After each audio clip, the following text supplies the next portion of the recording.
اشاره شد که 3 شهر تالابی مطرح شده. موجی محترم اشاره فرمودن 3 شهر تالابی کیاشهر و بابل و گندمان. و امروز صبح هم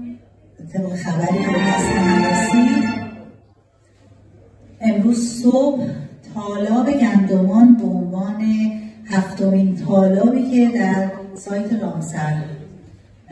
کنوانسیون رامسر ثبت شد به ثبت رسید و اون واقعا خبر بسیار خوب و بسیار ارزشمند است.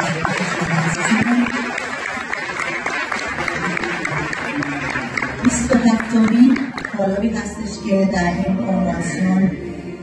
ثبت شده و می‌دونید به هر حال کنوانسیون رامسر به عنوان قدیمی ترین کنوانسیون محیط زیستی خاستگاه کشور عزیزمون هست و این مناسبت و این تقارن زمانی رو ما به فال نیک میگیریم و انشاءالله با توجه به